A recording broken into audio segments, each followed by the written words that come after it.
So welcome to the 13th Annual Air Quality and Health Workshop here in Vancouver. We're here at the Sheraton Vancouver Wall Centre. I'm Chris, I'm with the BC Lung Association, and with me right now is Dr. Greg Carmichael from the University of Iowa, and he's got a fascinating talk. And we're just going to talk a little bit about it right now. He came to talk to us about air pollution impacts on extreme weather, and there's some fun stuff in there. So let's get right to it. So we know that weather can be affected by air pollution, but does it really work the other way around? Can you tell us a bit about that? Yeah, clearly weather influences air quality, we know that, but we also know that aerosols, air pollution is in the atmosphere, can be there in high concentrations, and we've been exploring what effect it has on weather. Okay? Yeah.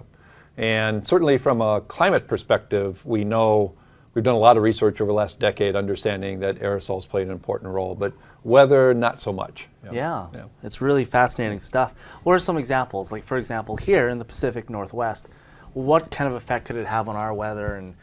Well, I think that you're blessed here in the Pacific Northwest of having, in general, pretty low aerosol pollution levels, so you have pretty clean air. So, but you can see the effects when you have fires. Yeah, and when you have fires in the area, you can those aerosol particles can take up more water. You can have more fog and haze, for example. Yeah. You can also, I don't know here, some of those very intense forest fires can actually create their own weather. Well, how? Because they create so much heat and so many particles that can create its own convective cloud system. Wow. Yeah. So through here in the summer here in the Pacific Northwest, we had a lot of forest fires. Yeah.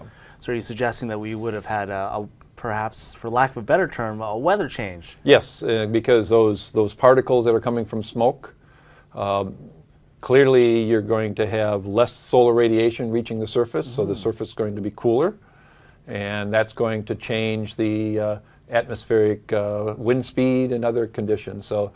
I don't know this particular case, but I know that we do a lot of work, say, in Beijing, where you would have those levels like you had here during smoke events more frequently and sometimes even higher.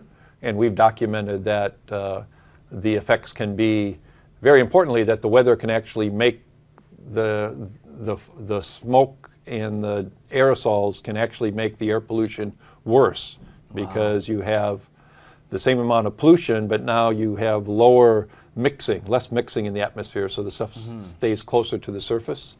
And so that could actually make the same amount of emissions higher concentration. So you must find this a little more frequently in perhaps warmer climates?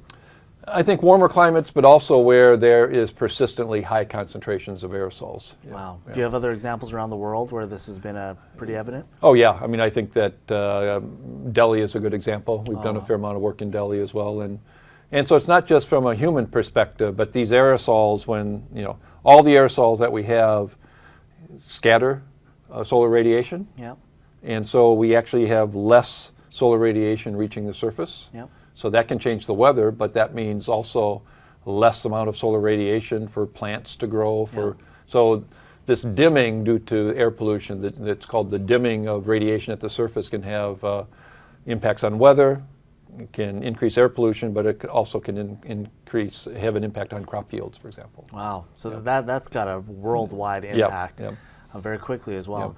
What about Joe Public, for example? What are things they need to be aware of, and what are things they can sort of maybe not necessarily do, but maybe help out? Well, I think that, I think it's interesting for the public to have a general understanding that air pollution is first and foremost important for human health, but those air pollutants also play an important role in climate change, and what we're learning now also can have an important impact on weather.